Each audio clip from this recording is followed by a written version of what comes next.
Well, good morning, friend. April the 30th, Friday morning, last day of April. And hope that you've had a wonderful month of April. May is coming around and excited about what God's going to do in this month and the next month. And so I'm glad that you're here this morning. And I'm getting started a little bit later than normal. We had to go out and mow the front yard this morning. It's that time of the year that we have to get our lawns back in shape. And I hope that you're doing well. And certainly looking forward to the weekend here. I want to read to you this morning from Numbers chapter 16 and verse 48. Numbers chapter 16, verse 48. The scripture says, "And he stood between the dead and the living, and the plague was stayed." When we look at that, Korah, let me explain what happened here. Korah had rebelled against the leadership of Moses and Aaron. Better yet, Korah had rebelled against God for setting Moses and Aaron as leaders instead of himself. You see, this rebellion that Korah led was not because of Moses and Aaron, but it was because Korah was upset with God for not giving him the leadership position. You see, because of this rebellion, God demanded a separation between Korah and his followers and Moses and Israel. So there was two groups. You had Korah over here and his followers. You had Moses and Israel over here and and those who followed him. Now, when the separation happened, God opened the earth and swallowed up Korah and all his rebellious followers. Now, the day after this event, the people murmured against Moses and Aaron and accused them of killing all these people. Go figure that one out.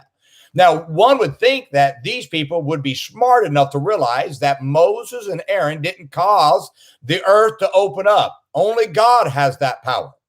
Yet this only goes to show that rebellious and hard-hearted people have no discernment, because these people rebelled against God's leaders. He sent a plague upon them to destroy them. Now, the only thing that saved these people, is interesting, was that Aaron ran and stood between the dead and the living to make an atonement for people. You see, Aaron was willing to put his life at risk for the sake of saving his nation, the very nation that had turned against him and Moses. Now, every generation needs an Aaron who will stand between the dead and the living. It's not enough to depend on the past leaders who stood for their generation to save your generation, but your generation needs someone to be selfless enough to see the need to stand between the dead and the living. Now, my friend, your nation will never be saved by people who are more interested in pleasure than they are with standing between the dead and the living. This verse does not say that Aaron sat between the dead and the living. It does not say that Aaron played between the dead and the living. This verse says that Aaron stood between the dead and living. No nation has ever been saved by a pleasure-driven people who are more interested in having fun than they are with saving their nation. No nation has ever been saved by people who are so self-righteous that they're willing to destroy the leaders of previous generations so that they can justify their worldly lifestyles, their carelessness for the next generation, because everything is all about them.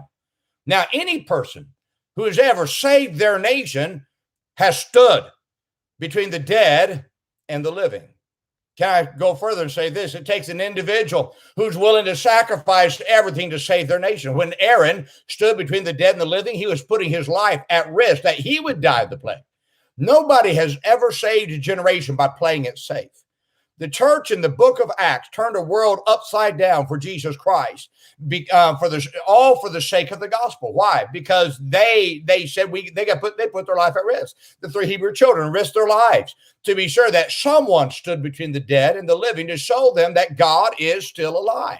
David stood and put his life at risk to save his nation from the hand of Goliath. You see, it takes total sacrifice to stand between the dead and the living. And it's going to take your willingness to risk your safety and your life for the sake of reaching another generation. And let me ask you, will you be the Aaron and stand between the dead and the living for the next generation?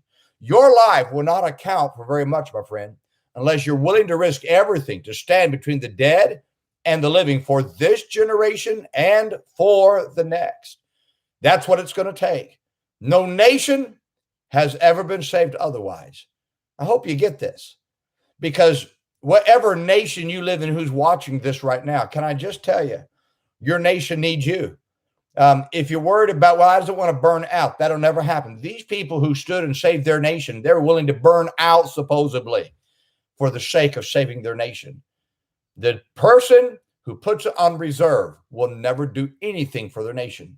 It's those who go all out, give everything they have, will be criticized by the pleasure-driven, worldly believers and preachers who think that you're too hard. But somebody has to stand.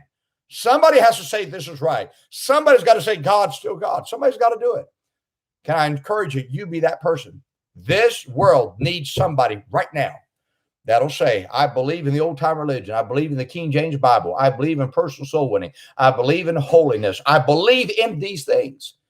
We get some people that'll stand by this and go reach their city for Christ, caring less about what everybody else thinks. You'll make an impact in this world, in your world, and in the generation of those who you influence. I hope this is a help to you, my friend. Have a great weekend. Go soul winning. Go keep somebody out of hell. Would you do that? And would you do your best to try to make sure that you bring someone to church on Sunday morning? And remember this weekend, be good to everybody. Everybody's having a tough time. Have a great day, my friend.